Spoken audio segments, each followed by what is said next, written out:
지난 2주 동안 우리는 이 땅에 살면서 그리스도인으로 산다는 것, 과연 어떠한 삶을 살아가야 하고 세상 사람들과 어떻게 좀 다른 삶을 살아가야 하는가에 대한 이야기들을 두 주에 걸쳐서 좀 함께 살펴봤어요. 오늘은 그리스도인으로 산다는 것, 그리스도인으로 산다는 것, 오늘 이제 세 번째 시간. 세상에는 수많은 사람들이 있죠.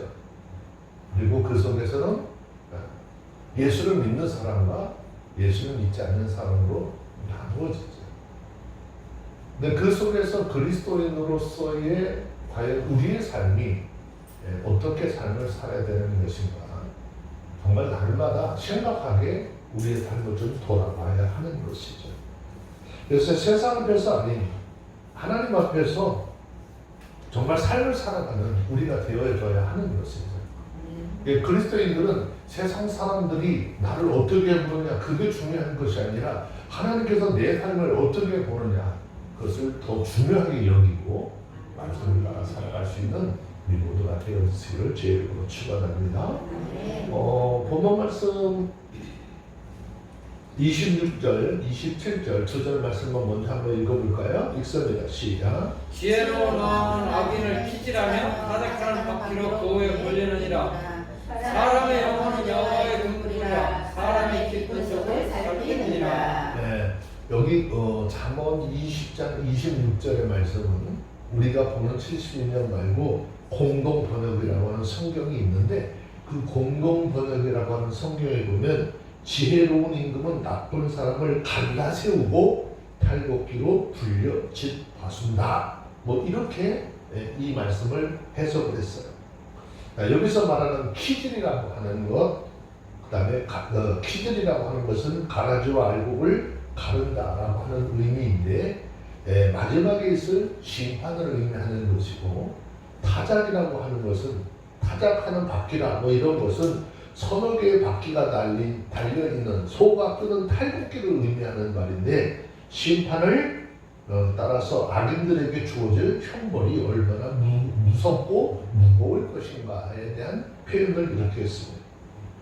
그리고 계속해서 솔로몬을 통해서 지혜로우신 하나님께서 단지 사람의 겉모습만 보고 판단하지 아니하시고 그 영혼을 환히 비추시고 그 사람의 마음속 깊은 곳까지 밝히 다 헤아리시는 아주 놀라우신 해안으로 우리를 판단하시고 심판하신다라고 말씀하셨습니다. 여러분, 이러한 본문의 말씀은 이 세상을 살아가는 우리들에게 굉장히 큰 도전을 갖다 줍니다. 왜냐하면 우리는 외면적으로는 결격 사유가 없이 살면서 법에 저촉되지 않게 살아가는 것, 오히려 쉬운 일일 수 있다는 거예요. 겉모습으로 보는 삶.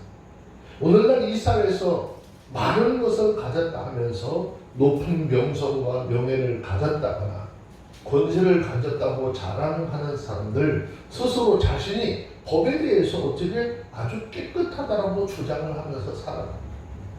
그리고 실제 세상의 법의 잣대로 볼 때 결격 사유가 전혀 없는 사람일 수도 있습니다. 그런데 여러분, 사람은 눈과 귀는 속일 수 있고 법이라고 하는 어떤 것의 감시망을 교묘하게 피해갈 수 있을지 모르겠지만, 우리 인생들의 영혼을 꿰뚫어 보시고 우리의 심령 가장 깊은 것까지 감찰하시는 하나님의 눈은 결코 피해갈 수 없다라는 것이죠. 그리고 그분은 바로 우리의 생명과 죽음을 결정하시는 절대 주권자이신 하나님이 되신다는 거죠. 자, 이렇게 볼 때 단지 세상의 법이나 윤리와 도덕에 위배되지 않는 삶을 살았다라고 하는 것이 우리에게 큰 자랑거리나 나름대로 자신의 폭로가 될 수 있을까? 될 수 없다라는 것이죠. 왜냐하면 하나님께서 판단하시는 것은 이러한 가시적인 사람의 외적인 눈으로 보는 그런 조건이 아니지요. 자, 그래서 예수 믿고 구원받은 하나님의 사람들에게 너희는 이렇게 살으라라고 말씀하시는 것이 로마서 12장 2절에 있는 말씀입니다. 로마서 12장 2절에 있는 말씀을 잠시 한번 볼까요? 잘 알고 있는 말씀입니다. 로마서 12장 2절 함께 읽습니다. 시작. 너희는 이 세대를 본받지 말고 오직 마음을 새롭게 하고 변화를 받아 하나님이 선하시고 기뻐하시고 온전하신 뜻이 무엇인지 연결하도록 하라. 자, 이 말씀이 우리에게 가르치는 것은 뭘까요? 우리가 의식을 하고 살아가야 될 것은 세상의 눈, 세상 사람들의 눈이 아니고 세상 사람들이 정해놓은 실정법도 아니라는 것이죠. 오직 하나님이 선하시고 기뻐하시고 온전하신 뜻이 무엇인지 그것을 분별하고 육신뿐 아니라 우리의 마음조차도 거룩하고 아주 하나님 모습이 기뻐하는 그런 구별해서 철저하게 하나님의 뜻에 합당한 삶을 살아가라라는 것이죠. 과연 우리의 삶들이 하나님의 뜻에 합당한 삶을 살고 있는가? 이 말씀을 통해서 우리의 삶을 돌아볼 수 있도록 하라는 것이죠. 여러분, 우리가 인간 개개인들에게는 다 죽음이 있듯이 이 세상에도 반드시 종말이 있습니다. 그리고 그 마지막 날에 우리는 모두 하나님 앞에 서게 될 것이다 라고 성경은 우리에게 수없이 말씀하고 있습니다. 그때 우리의 심령을 감찰하시는 하나님께서는 누구도 변명하지 못할 증거로 악인을 심판하실 것이고 알곡과 가라지를 구분하여서 가라지를 불에 태우듯 악인들에게도 아주 초롬한 그런 형벌을 내리실 것이라는 것이죠. 그러므로 무엇보다도 저와 여러분들 하나님 앞에서 올바른 심령, 우리의 심령들이 하나님의 뜻을 알고 그 뜻대로 살고자 애쓰는 심령의 소망을 갖는 저와 여러분이 되시길 바랍니다. 하나님의 뜻에 합당한 생각을 가지고 그것을 내 삶으로 실천하면서 하나님 기뻐 받으시고 구원을 성취해가는 하나님의 사람들의 삶이 다 되어지시기를 주님으로 부탁을 드리겠습니다. 구원받은 그리스도인으로 살아가는 것. 자, 오늘 28절에 있는 말씀인데요. 먼저 볼까요? 28절 읽습니다. 시작. 왕은 인자와 진리로 스스로 보호하고 그의도 인자로 말미암아 강구하니라. 네, 그리스도인들은요, 우리의 삶의 자리가 어떠하든지 그리스도인으로서 어떻게 인자와 진실을 따라 행할 수 있는 삶이 되어야 한다라는 것이죠. 자, 28절 말씀은요, 원문으로 보면 한글 개역 성경과 그 또 한글 개역 성경의 해석과 조금 어순이 좀 이렇게 바뀌어져요. 즉 왕이 목적어이고 인자와 진리가 주어인데 이러한 문맥을 맞게 본문을 다시 해석을 보면 인자와 진리가 누굴 지켜주고 왕을 지켜주고 정의가 그의 보좌를 든든하게 한다라는 것을 우리가 읽은 이 한글 성경하고 어순이 바뀌어버리니까 조금 의미가 좀 달라지죠. 자, 여기서 언급되는 인자와 진리라고 하는 것은 왕이 백성을 다스릴 때 반드시 필요한 두 가지 원칙을 의미하는 것입니다. 즉, 인자는 사랑으로 백성을 편안하게 보살피는 것이고 진리라고 하는 것은 그 사회의 질서를 바로잡고 질서가 파괴되고 혼란에 빠지게 되는 것을 막는 도구로서 이것을 통해서 그 나라의 공의가 세워지게 된다라는 것이죠. 바로 이 두 가지 원칙은 나라를 통치하는 통치자에게는 없어서 안 될 덕목이죠. 이것이 왕을 보호하고 그의 자리를 견고하게 해주는 것이다 라고 오늘 본문의 말씀을 통해서 설명하고 있습니다.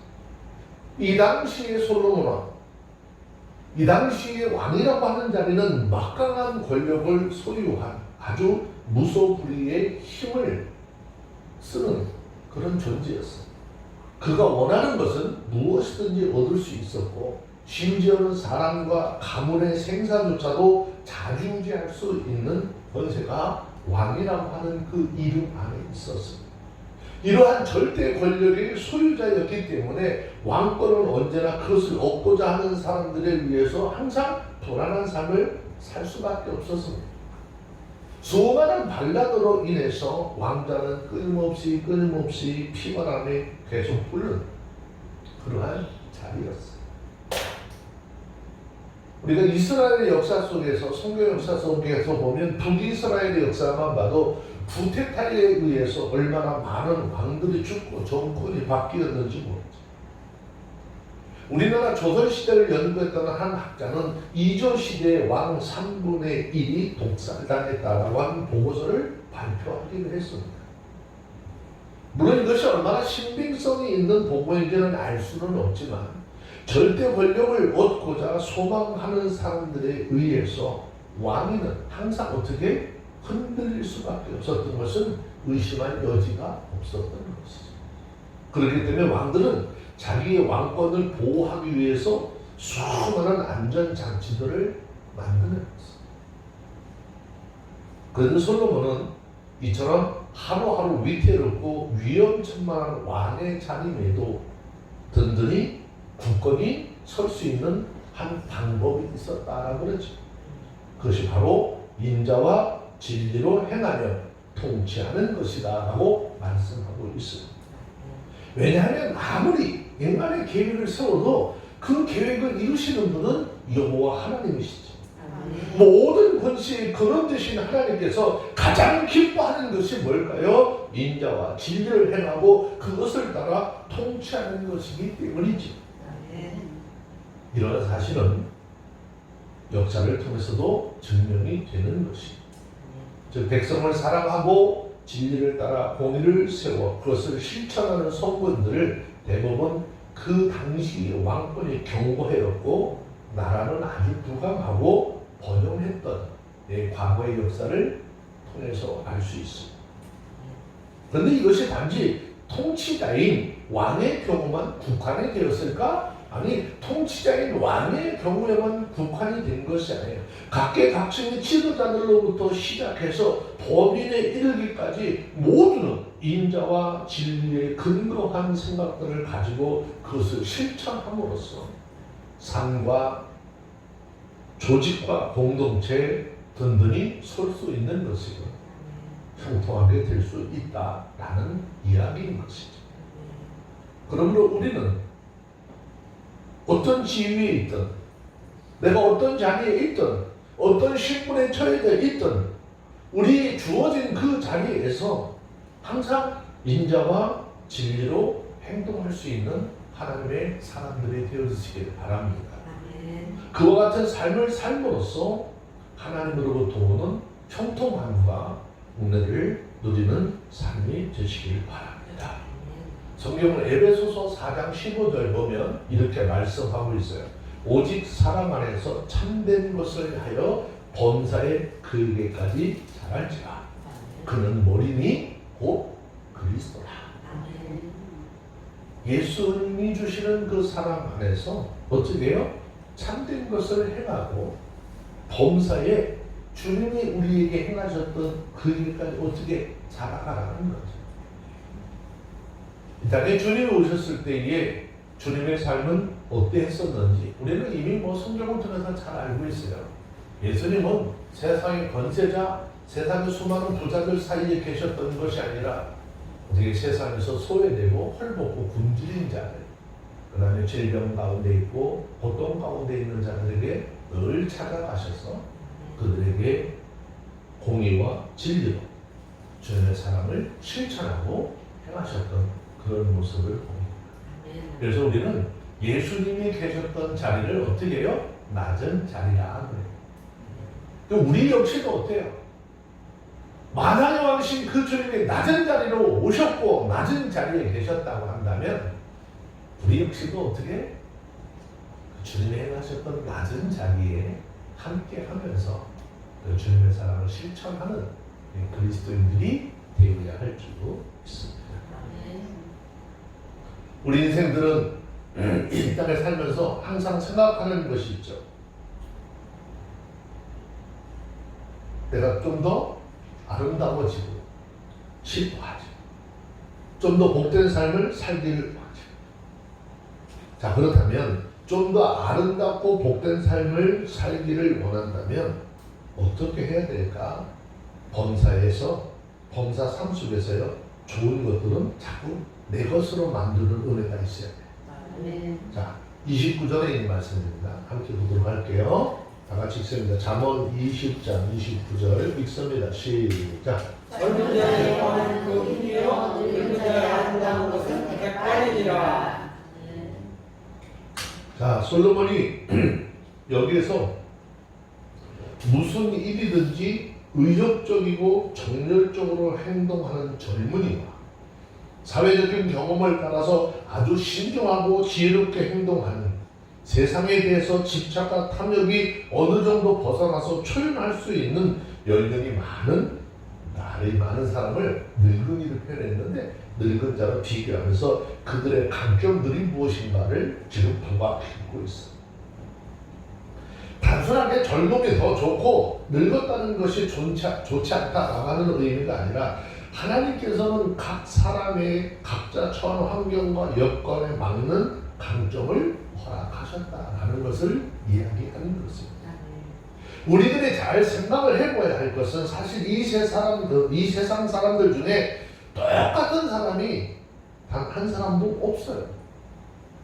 아니, 일란성 쌍둥이라고 하는데도 그 쌍둥이들이 우리가 봤을 때는 똑같은 것 같은데 다르더라고요. 잘 살펴보면 하나하나 특별한 개성이 있고 강점이 있다는 것입니다. 그럼 이 세상에 존재하는 것, 어떤 사람이 얘기한 것처럼 이 세상에 존재하는 인생들, 반은 남자고 반은 여자다, 뭐 그런 이야기를 하죠. 남자와 여자 마찬가지예요. 남자가 아니고서는 할 수 없는 일이 있는 것이고, 여자가 아니고서는 할 수 없는 일들이 있어요.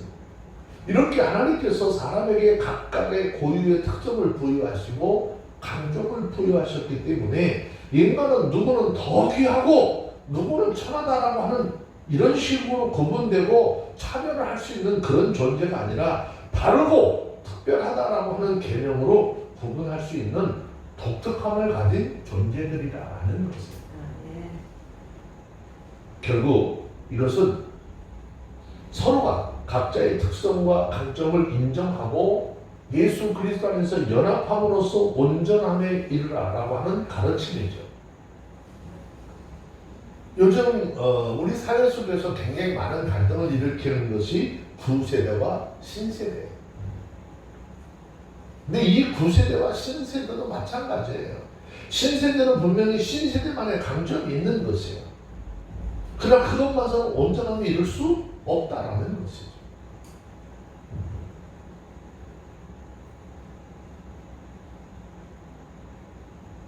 구세대는 구세대만의 강점이 있어요.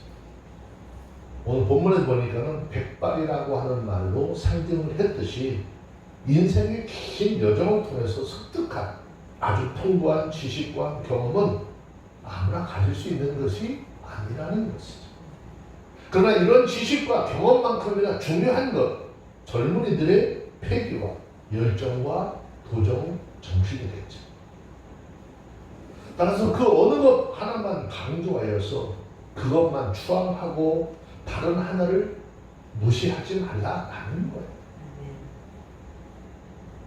각자의 장점을 인정하고 그것을 조화롭게 사용하고 협력을 할 때 더 복되고 아름다운 삶, 더 온전한 결실을 기대할 수 있다라는 말입니다.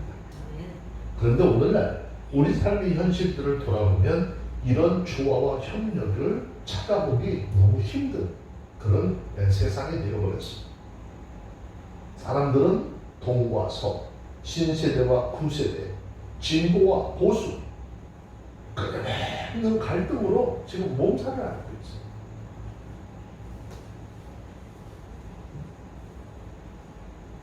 저는 어제 뉴스를 보면서 좀 그런 통조를 좀 닮아봤으면 좋겠다. BTS 애들 걔들 뭐 지금 뭐 10주년 기념을 하죠. 어제 뭐 여의대 어마어마한 사람들이 몰린 거. 근데 거기는 젊은 아이들부터 나이 먹은 사람들까지 다 거기 찾아갔다고. 인원이 어마어마하게 모여요. 어떤 좋은 일들을 통해서 한 사람들이 그죠? 어떤 나라를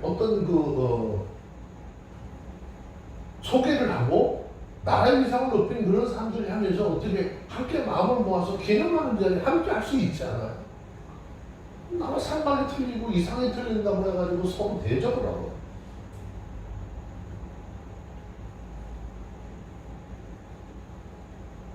이런 문제는 세상적인 문제뿐만이 아니라 교회 안에도 마찬가지예요. 교회 안에서는 끊임없는 갈등으로 공동체와 존재를 걱정해야 될 단계가 이미 와 있다는 거예요. 그 이면에는 나와 다른 모든 사람들을 평가절하하고 열등한 존재로 인식을 하는 아주 이기적이고 완악한 인간의 심성들이 어떻게 믿음 안에 있는 사람들의 가운데도 자리 잡고 있기 때문이다라는 것입니다.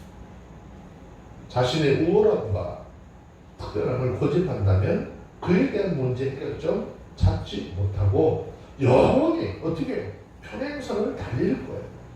함께 할 수 있는 게 아니에요.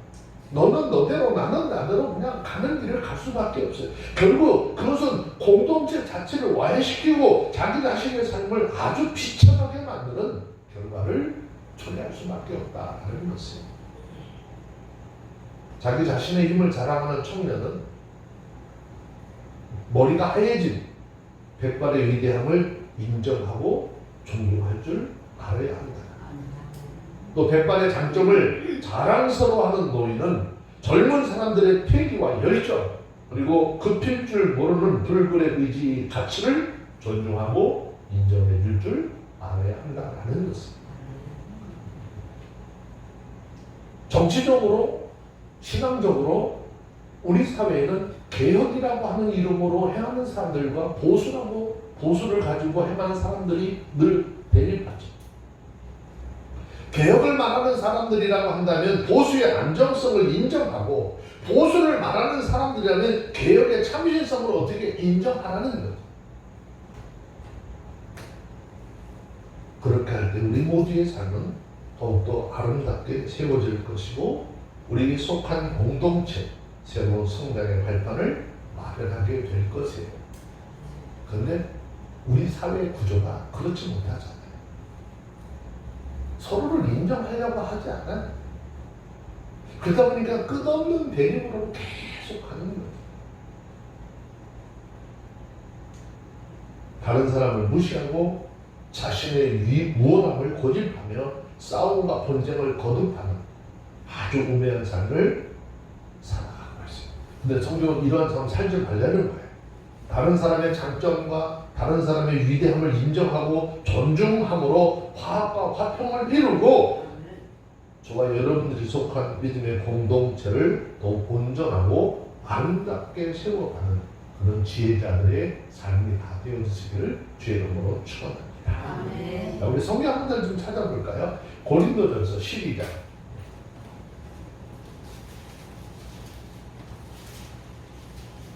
22절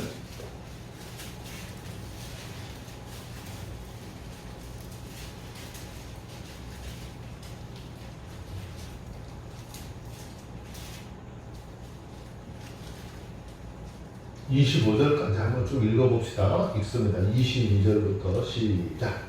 이뿐 아니라 몸이 더 약하게 보이는 지체가 모두 우리가 몸의 덜기 여기는 그것들을 더욱 배워들을 보여주며 우리의 아름답지 못한 지체는 더욱 아름다운 것을 얻고 우리의 아름다운 지체는 요구할 것이 없으니 오직 하나님의 몸을 부여하여 부족한 지체에게 중요하게 하라. 몸 가운데 분쟁이 없고 오직 여러 지체가 서로 같이 하여 돌아보게 하셨으니. 아멘.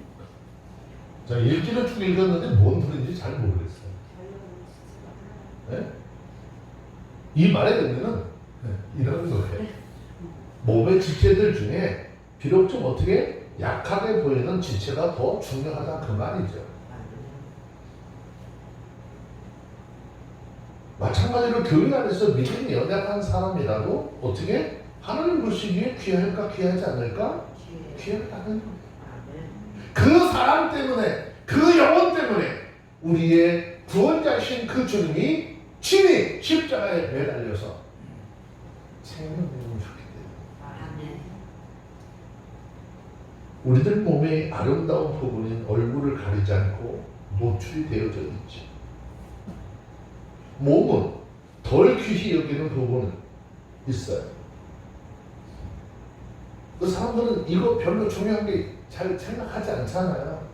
근데 어디만 많이 얼굴은 어떻게 막 목에 주름이 뭐 할까 목 주름이 좀 나이 먹으면 생기면 목 감춰진 거는 보이지 않는 거를 별로 생각 안 하잖아요. 얼굴은 열심히 뭘 하는데 여러분 발 제대로 관리하시나요? 네. 네? 발도 관리해? 네. 뭘 보이지도 않아. 그래 맨날 양말 뒤집어 신고 거기다 그것 해가지고 또 신발까지 신고 다니잖아. 발가락이 어떻게 생겼는지 그거 보여주는 사람 별로 못 본 것 같아요. 다 보여주는데. 네. 그런데 이런 것도 다 뭐죠? 하나님의 하나의 방법이야. 하나님은 지체를 고르기 위해서 부족한 지체를 어떻게 더 존귀하게 여겨주신다는 거죠. 그래서 각 지체로 서로 싸우거나 분열하지 말고 서로 돌아볼 수 있도록 하신다는 거죠. 자, 이런 하나님의 뜻을 깨닫고 믿음에 굳게 서서 하나님의 교회, 하나님께서 세우신 이 공동체를 믿음이라고 하는 그 틀을 통해서 함께 세워갈 수 있는 하나님의 사람들이 되라는 거예요. 누가 조금 더 귀하고 누가 조금 더 안 귀하고 그런 것이 아니라 예수 안에서 믿음의 공동체에 있는 우리 모두가 하나님 앞에 귀한 존재들이라고 하는 것입니다.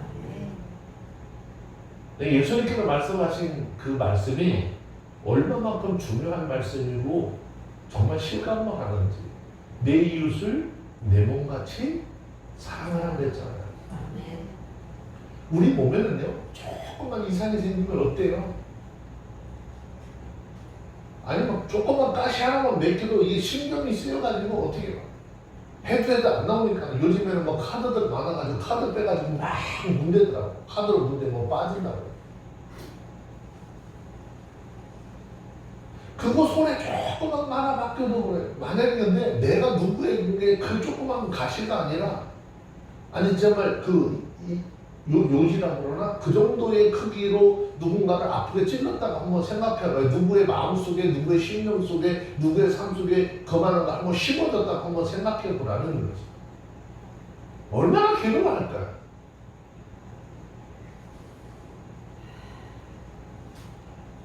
하나님은 우리에게 어떤 때 보면 우리가 제일 문제가 생길 수 있는 것들이 뭐죠? 아, 저 사람은 신앙이 조급하게 안 되나? 그죠? 믿음이 조급하게 안 되나? 그런 이야기를 늘 할 수 있는 부분들이 있다는 거예요.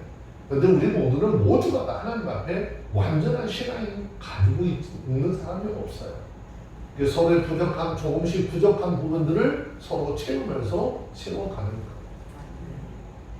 여러분들 결혼할 때 신랑이 나하고 조건이 100%다 맞아서 결혼하신 분이 있어요? 몇 가지, 몇 프로나 맞아서 신랑하고 각시로 맞았어요? 너 각시라고 그러니까 나이가 되게 많은 사람처럼 보일 수도 있고. 서로들이 부족한 부분을 그죠? 채워가면서 하나의 완전한 공동체로 가정으로 세워가기 위해서 만나서 만들어가는 거잖아요.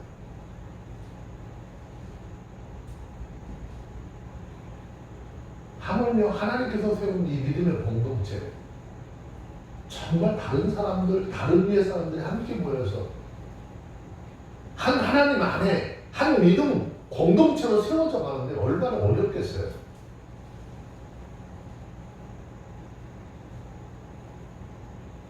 아름다운 믿음의 역사를 이뤄갈 수 있는 여러분들이 되시길 바랍니다. 그리고 그리스도인들 요즘 세대가 또 자녀 얘기 한 번 더 하고 가죠. 자녀들이 너무 귀해요. 제가 지난 금요일날 교도소에 가서 제가 교도소에 있는 친구들하고 말씀을 전하면서 그랬어요. 자기 어머니한테 맞지 않고 커본 사람 딱 한 사람 있더라고요. 근데 본인은 나이가 어리긴 어려요. 21, 2살 정도 됐는데 그는 안 맞아봤대요. 근데 나머지 사람들은 전부 다 얻어맞아 맞대. 근데 저거 똑같은 얘기를 해요. 어머니들이 싣고 있던 고무신으로 등짝을 한번 맞으면은 불판에 올려놓은 오징어 뒤집혀듯이 그런 얘기를 똑같이 해.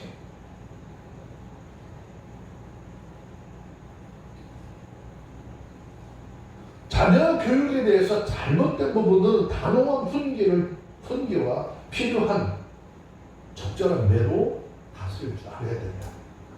왜 그런가 하면 이런 행위가 자녀의 영혼을 구원으로 이끄는 통로가 되기 때문이다라는 거예요. 감정 때문에 그러는 것이 아니에요. 자, 잠언 20장 30절에 있는 말씀 함께 보도록 하겠습니다. 잠언 20장 30절 읽습니다. 시작. 상하게 때리는 것이 악을 없이 하나니 매는 사람이 속에 깊이 들어가느니라. 아멘. 육체적인 체벌이 육신의 큰 고통을 가져오기는 하지만 영적으로 신앙적으로 유익하다라고 하는 점을 지적하고 있는 것이죠. 자, 그리고 이것을 통해서 악을 행하고자 하는 자는 내가 지금 무엇인가 잘못되고 있다는 것을 깨닫고 돌이켜서 올바른 길로 가게 된다라고 하는 사실을 이야기하고 있습니다. 이러한 본문의 말씀을 통해서 볼 때 우리는 우리 자녀 교육에 관해서 또 체벌에 대해서 두 가지 교훈을 얻게 되는 것이죠. 첫째, 체벌은 반드시 있어져야 한다는 것. 여러분, 누구도 자기 자식 사랑하지 않는 부모 없어요. 내 자녀고 내 새끼라고 하면 끔찍히 사랑하는 것이 우리들의 마음이잖아요.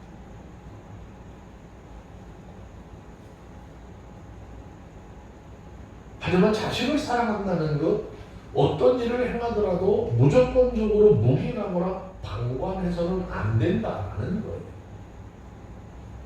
아이가 울거나 상처받는 것이 싫어서 그들의 잘못을 묵인하고 못 본 척 적당히 넘어간다라고 한다면 그것은 그들로 하여금 자신이 행한 잘못에 대해서 반성할 기회, 뉘우칠 기회를 빼앗는 것입니다. 더 나아가서 사람들로부터 사랑을 받고 인정을 받을 기회를 박탈하게 된다라는 것입니다. 옛날에 우리 어른들이 말씀하신 것이에요. 손주 녀석을 어떻게 이쁘다 하니까 할아버지 어디 상투 끝에 올라간다고 그러잖아요. 어린아이 때 자식이 너무 귀한 집에 자녀가 태어났는데 이 아이가 장난삼아서 엄마를 자꾸 때려요.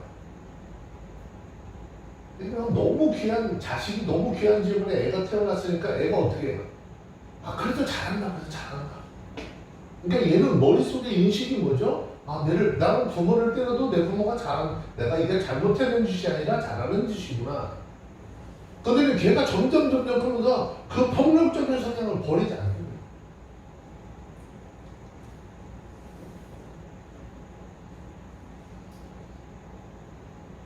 나이가 먹었어도요, 직장을 잘 다니질 않아요. 매일 자기 부모한테 돈 달라고 해가지고 돈 안 주니까 자기 엄마, 아버지 두들겨요. 실제로 예전에 우리 살던 그 동네에서 그런 사람이 있었어요. 결국 그 문제가 아버지를 살인하는 과정까지 넘어갔는데 또 부모는, 엄마는 아버지는 어차피 나이가 먹어서 돌아가실 때도 됐지만 자식이 또 그렇게 해서 살인자가 되는 걸 원치 않으니까 아버지가 나오다가 미끄러져가지고 머리를 부딪혀서 그렇게 돌아가셨다. 동네 사람들이 다 알아요.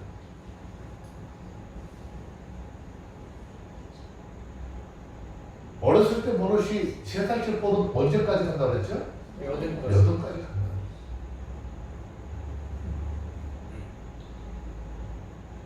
자녀가 잘못하는 걸 보고 두둔하고 그냥 용서하는 것 사랑이라고 볼 수 없어요. 정말 그 자녀를 사랑한다라고 한다면 잘못된 것으로부터 벗어날 수 있도록 때로는 무섭게 강하게 체벌을 해서 이거 잘못된 거구나, 이것 하면 내가 이렇게 고통을 당할 수 있어 라고 하는 것을 알게 해야 됩니다. 다른 하나는 체벌은 그들의 자신을 잘못을 되돌아보고 뉘우칠 만큼 아주 엄격하고 때로는 가혹하게 해야 된다는 거지. 자, 여기 본문에서 솔로몬은 자녀를 사랑하는 마음은 자녀들의 삶이 잘못되었을 때 강한 체벌을 해야 하고 그 과정에서 어떤 상처를 입힐 정도로 때려서라도 바로 잡아야 한다는 것입니다. 요즘 우리 사회를 둘러보면요, 부모 무서워하지 않는 애들이 점점 많아지고 있어요. 조금 전에도 말씀을 드렸지만 부모를 폭행하고 심한 욕설을 하는 이런 아이들이 점점 많아져가요. 자, 성경 잠언서 29장 15절에 있는 말씀을 한번 좀 봅시다.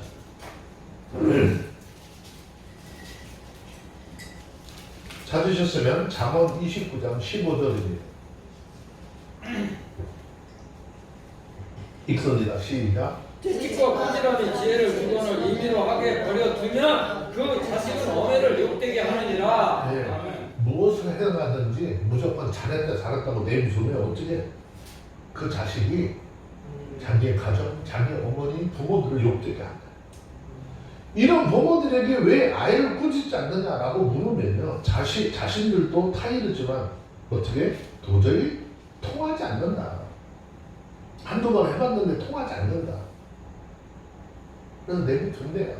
근데 그런 유형의 부모들을 자세히 살펴보면 원칙 없이 무분별한 체벌을 가하니까.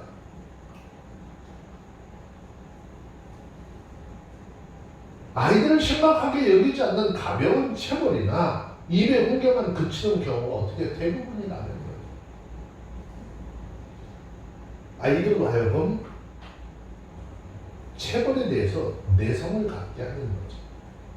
마치 세균이 각종 약재에 대해서 저항성, 강한 어떤 그 세균으로 변하여서 약재에 대해서 내성을 갖게 되면 아무리 많은 약을 투여를 해도 어떻게 효과를 볼 수 없는 것처럼 체벌도요, 매 순간마다 때때로 막 너무 쉽게 막 이렇게 하잖아요.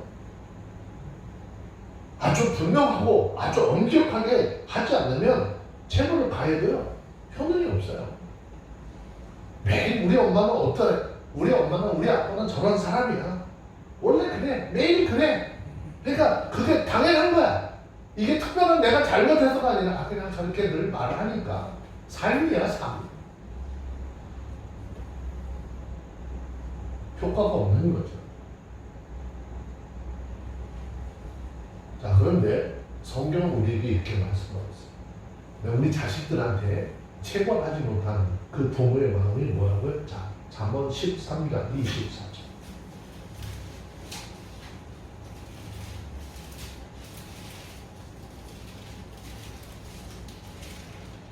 찾으셨으면 잠언 13장 24절 읽습니다. 시작. 참아 못하는 자는 그 자식을 미워하느라 자식을 사랑하는 자는 근실이 경계하느니라. 징계하느니라. 네, 이러한 본절의 교훈을 통해서 우리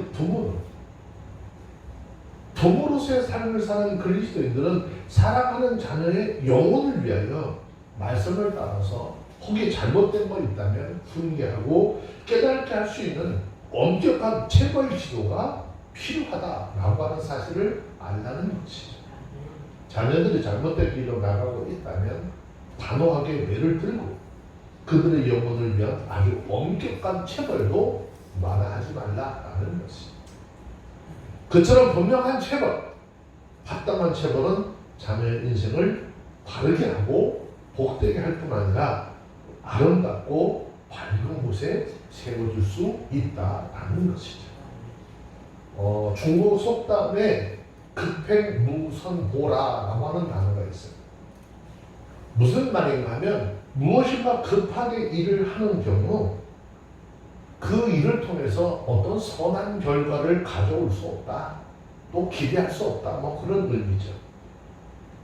그런데 많은 사람들은 되도록 뭘 하려고 하죠? 내가 무엇을 하면 빨리 어떤 결과를 보려고 하다가